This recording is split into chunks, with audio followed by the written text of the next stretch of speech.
I stood near the back of the reception hall, clutching a cheap purse and watching my sister glide across the dance floor in a custom white gown. People were clapping. Champagne glasses clinked. Flashbulbs popped. It was her perfect night. Then she grabbed the mic. Jasmine looked out at the crowd with a dazzling smile, but her eyes landed on me like a blade. She said, "She came alone. No husband, no money, just a useless kid." Laughter rippled across a few tables. My mother, sitting in the front row like a queen, leaned toward the photographer and said, "Let's not ruin the photos with her face." Something inside me cracked. I tried to hold my daughter's hand, but she had already let go. 8-year-old Sophie was walking across the dance floor past the stunned guests toward the DJ booth. No one stopped her. The DJ leaned down to hear her, confused. She handed him something from her little backpack and whispered something I couldn't hear. Then she took the mic. Her voice was calm and clear. "I brought a video. Mom didn't know, but I think the groom should watch it before marrying her." The music cut. The room went completely silent. Glasses froze mid-air. My sister's smile dropped. The DJ looked at me. I nodded. And everything changed. I hadn't been to a family event in nearly 4 years. No birthdays, no Christmas dinners, not even Grandma Eloise's funeral. When I left my husband, the silence from my family wasn't subtle. It was sharp and deliberate. I became the disappointment, the walking cautionary tale of what happens when a woman chooses love over logic, motherhood over ambition, or herself over tradition. My name is Maya. I'm 33, a single mother, and the person my family keeps just close enough to mock but never close enough to care for. The only reason I got an invitation to Jasmine's wedding was because it would have looked bad not to invite me. Or maybe I was the accessory she needed, proof of how far she'd climbed, how shiny her life had become compared to mine. I almost didn't go. I sat at my kitchen table the night the invitation arrived, holding the envelope with her perfect cursive handwriting and matching wax seal. It felt more like a warning than a welcome. But then Sophie came into the room, munching on an apple, and saw it. "Is Aunt Jasmine getting married?" she asked. "Yeah," I said, sliding the card back into the envelope. "She is." "Are we going?" I wanted to say no. I wanted to protect her from the snide comments, the icy stares, the subtle and not-so-subtle digs my family loved to throw like confetti.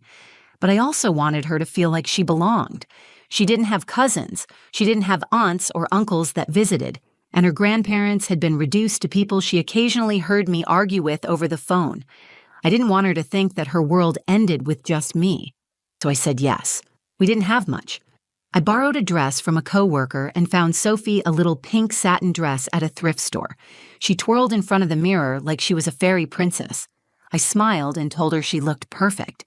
She told me I looked like a movie star. That was all I needed to hear. We drove 2 hours to the wedding venue. It was one of those restored barns converted into a rustic chic wedding hall. Giant chandeliers, long farmhouse tables, fresh white roses lining every wooden beam.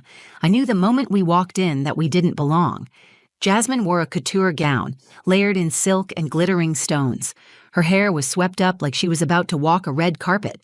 People swarmed around her, complimenting her ring, her dress, her skin, her flowers.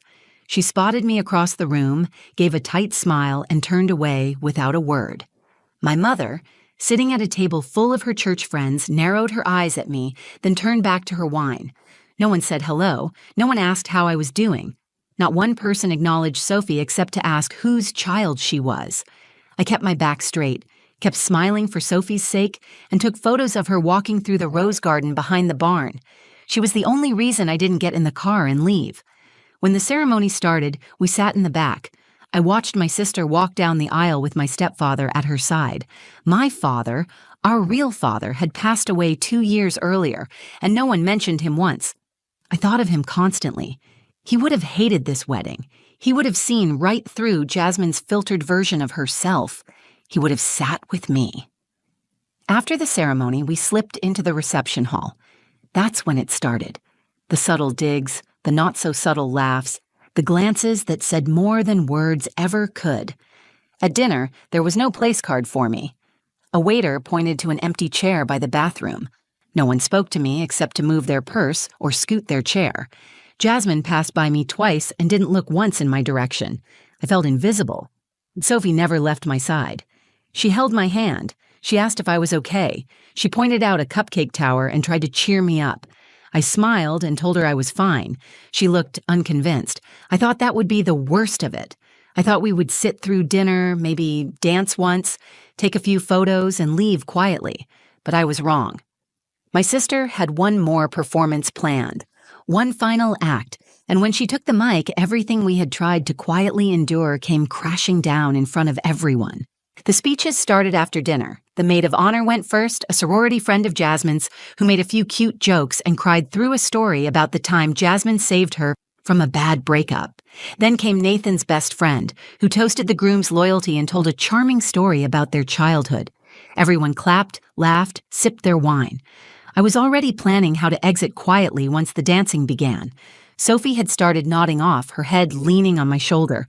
I kissed the top of her hair and told myself we could slip out once the spotlight shifted to the first dance. Maybe we could grab one of those mini cheesecakes on the way out and call it a night. Then Jasmine stood up and asked for the microphone. The room quieted immediately. She looked flawless. Her dress sparkled. Her makeup didn't budge. Her smile was wide and polished. The wedding planner handed her the mic and the DJ lowered the music. "Thank you all so much for coming," she said, looking out over the sea of perfectly curated guests. "I know it means the world to Nathan and me to have all the most important people in our lives here today." There was scattered applause. My mother raised her glass. Jasmine turned slightly and gestured toward her bridesmaids. "I want to thank my girls for the bachelorette trip in Miami, my cousin Dana for making sure my makeup didn't melt in this heat, and of course my amazing husband for being everything I prayed for." Nathan smiled, a little awkwardly. Jasmine reached down to brush his cheek with her hand, then turned toward the back of the room. Her eyes locked on me. "And of course," she said, "I'm so touched that my sister Maya made the trip. It must have been hard coming all this way. I mean, she came alone. No husband, no money, just a useless kid." There were a few stifled laughs. Someone gasped softly. I felt Sophie sit up straighter next to me, but I couldn't look at her. My ears were ringing. My throat tightened, and all the noise in the room became distant. Jasmine kept going, smiling. Family is family, right? Even when some of us make, let's just say, questionable choices. People weren't sure how to react. Some chuckled nervously. Others just looked down at their plates. I could feel my mother watching me, waiting to see how I would respond. When I didn't move, she leaned in toward the photographer at her table and said clearly, "Let's not ruin the photos with her face." It landed like a slap. My heart started pounding. I tried to speak, but nothing came out. I wanted to stand up, grab Sophie, and leave, but my legs wouldn't move. I kept thinking, she's just a kid. Don't let her see you cry. I turned to check on her, but her seat was empty. Panic shot through me. I stood up, looking around. That's when I saw her, already halfway to the DJ booth. My daughter, in her thrifted pink satin dress and glittery shoes, was walking across the dance floor like she belonged there, like the room wasn't full of people who had just watched her mother get humiliated. She walked right up to the DJ, said something I couldn't hear, and reached into the tiny backpack she'd been carrying. I didn't even remember she had it with her. I'd asked her earlier if she wanted me to carry it, but she said no. She wanted to keep her own things. The DJ looked confused. Then she handed him something small and black, a flash drive. He hesitated, then glanced toward me. I met his eyes and nodded. Sophie took the mic, and the room, still buzzing from Jasmine's speech, fell quiet again. She stood on tiptoe, brought the microphone to her mouth, and said, "I brought a video. Mom didn't know, but I think the groom should watch it before marrying her." Gasps echoed from every corner. Someone dropped a fork. Jasmine's face drained of color. Nathan turned to her, his brow furrowed. My heart was pounding so hard I could barely breathe. I wanted to grab Sophie, pull her away, protect her from whatever chaos was about to explode, but my feet were rooted to the floor. The DJ looked to Nathan. "Sir?" Nathan nodded. "Play it." The lights dimmed. The room fell into silence. Real silence this time. Not awkward, not unsure, just still. I reached for the back of a chair to steady myself because I knew, somehow, deep in my bones, I knew this was going to change everything. The DJ inserted the flash drive. The screen behind the wedding arch flickered to life. Jasmine lunged forward and grabbed the mic back from Sophie, her voice shrill. "Turn it off. That's not part of the schedule. She's just a kid. She doesn't know what she's doing." Nathan stepped between her and the DJ. "Let it play." She froze. The room froze. Even the servers near the back of the hall stopped moving. The first image on the screen was a still photo of Jasmine, taken just a few weeks earlier. She was sitting on a couch, drink in hand, texting. Then the video started to play. A voice recording came first. Jasmine's voice, casual and cold, filled the speakers. "He's boring. But the man's got money. And that house. Have you seen the kitchen? I'm not passing that up because of morals. Morals don't pay mortgages." A few people gasped. One woman, seated with Nathan's family, put a hand over her mouth. Jasmine screamed, "It's edited. That's not real." But her voice in the recording continued. "I'll stay married for 2 years tops. Then I'll walk away with the condo and alimony. Maybe a baby if I'm strategic. You don't marry for love anymore. You marry for leverage." The footage cut to screenshots. Text messages between Jasmine and a friend named Trish scrolled across the screen. Jasmine's name was clearly visible at the top. Jasmine: "He's dumb enough to think I love him. I can't even fake being interested in his job." Trish: "Girl, don't get caught." Jasmine: "He's not smart enough to catch me, and once I get pregnant, it's game over." Nathan stood perfectly still, his eyes locked on the screen. Jasmine ran to him, grabbing his arm. "It's fake. It's a prank. This is Maya's doing. She's trying to ruin my life." Nathan pulled away. The next clip showed a short video. Jasmine sitting in her car, speaking into the camera. "This family is so full of losers. Maya's over there pretending to be a mom when she can't even afford real shoes for that kid. She should have given her up for adoption. I only invited her to the wedding so people could see what rock bottom looks like." The room was dead silent. Sophie had returned to my side. I knelt down to her level. "How did you get that?" I whispered. "I used your old phone," she said. "It had her messages. She borrowed it once, remember? I saw her record things too." My stomach twisted. I had forgotten Jasmine ever touched that phone, but Sophie hadn't. I stood slowly, unsure of what would come next. My heart ached for Sophie, who should never have had to carry something so heavy. She had done it because no one else would. Nathan stepped forward. "Is there more?" he asked the DJ. "One last clip," the DJ said quietly. The screen showed Jasmine, drunk at a bar, laughing with 2 other women. She said, "After this wedding, I'm going to block his whole family. I already told his mom I'd visit for Sunday dinners. Yeah, right." The lights came back on. No one moved. No one clapped. No one knew what to do. Jasmine turned toward me, eyes blazing. "You set this up. You sick. Jealous." Nathan cut her off. "You lied to me. You mocked my family. You made a fool out of me in front of everyone I love." "I didn't mean it," she snapped. "It was just jokes. Private jokes." He shook his head. "You didn't just disrespect me. You hurt a child. You humiliated your own sister at your wedding." She stared at him like she didn't recognize his face anymore. "So what, you're calling it off?" "I'm not marrying someone who sees people as tools." Then he turned to me. "I'm sorry, I didn't know." I nodded, unable to speak. Sophie squeezed my hand. Jasmine stormed out. Her mother, our mother, didn't follow. She sat there, stunned. For once she had nothing to say. And as everyone looked at me, at my daughter, I didn't feel ashamed. I didn't feel like the black sheep. I felt seen. Sophie had handed the truth to a room that didn't want to hear it, and they heard it anyway. Jasmine stood in the doorway, stunned. Her veil had been torn in the rush to storm off, and her bouquet had fallen to the floor like a dropped lie. Nathan didn't follow her. He stayed planted in the center of the room, fists clenched at his sides, chest rising with shallow breaths. He looked like someone who had just discovered a crack in the foundation he'd built his life on. No one said a word. The silence was louder than the music had been.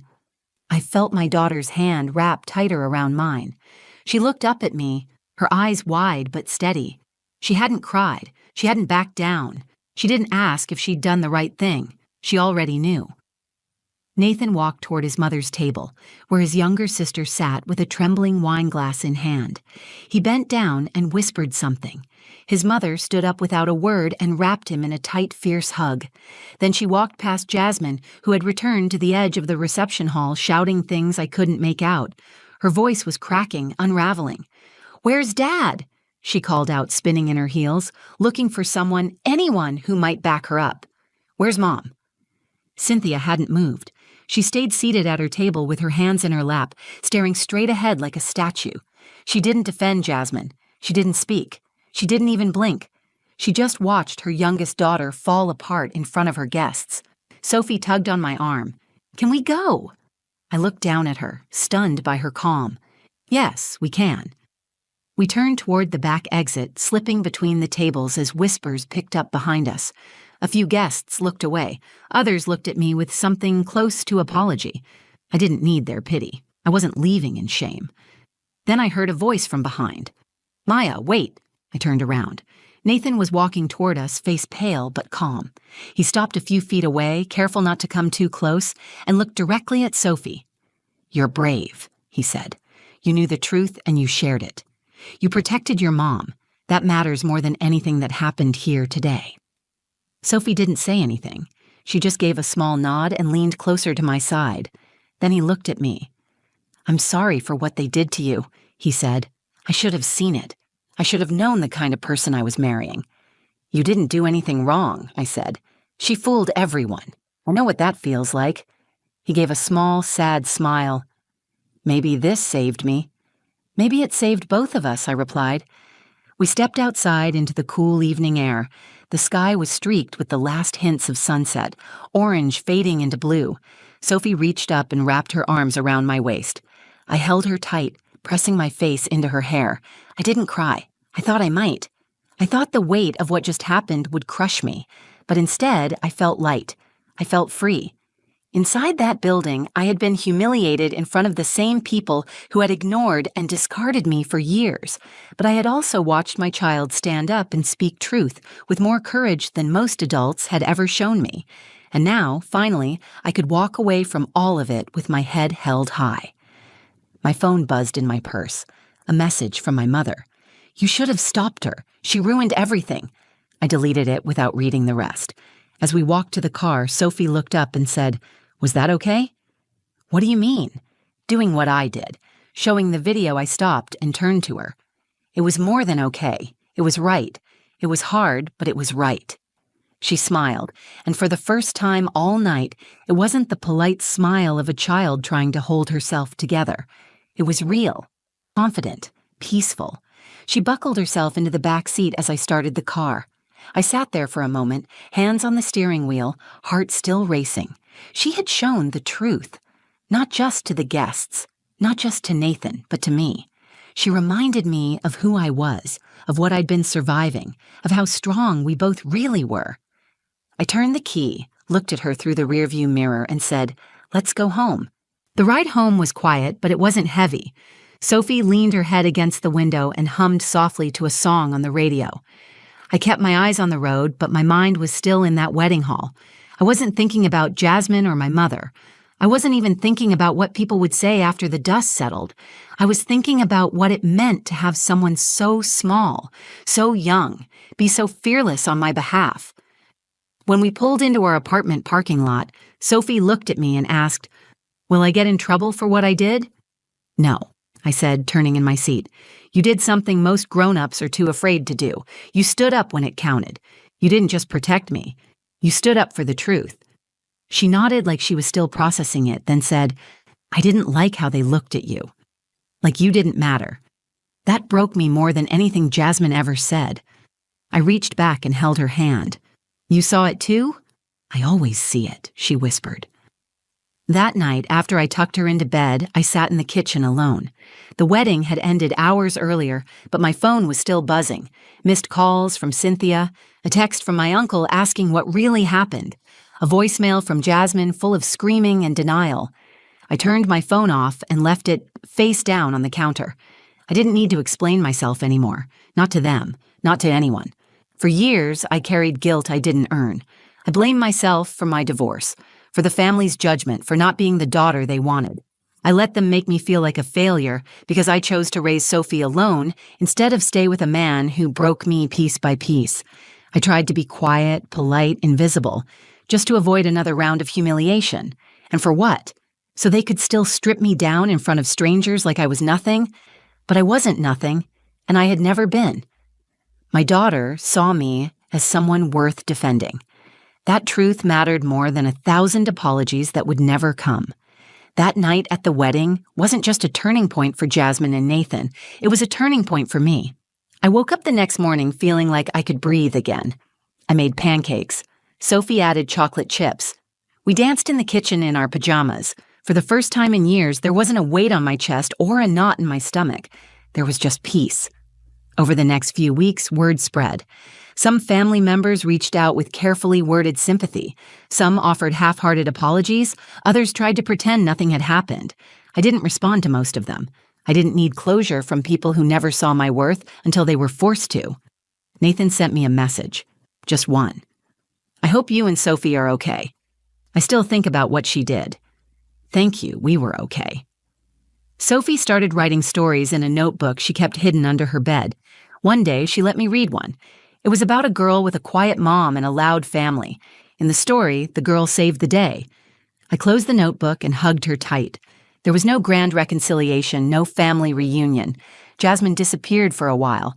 My mother posted old family photos with long captions about betrayal and shame, never using names but making her message clear.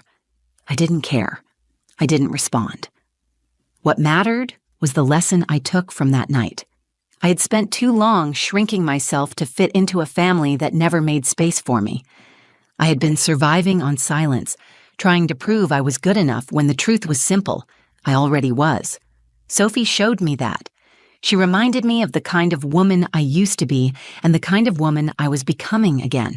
Strong, clear, steady, and not alone. My story didn't end with Jasmine's wedding. It started there. Because in the moment I was supposed to break, I found something stronger than anger or shame. I found my voice, and it sounded a lot like hers. If this story meant something to you, if it reminded you of your own strength or someone you love, don't forget to like the video. Share it with someone who needs to hear it. Leave a comment below. I read everyone, and your stories matter too. And if you want more true, powerful stories like this, hit that subscribe button and join the channel. This is a space for honesty, healing, and finding your voice, no matter how long it's been silent. Thanks for watching, and remember, the truth might hurt, but it also sets you free.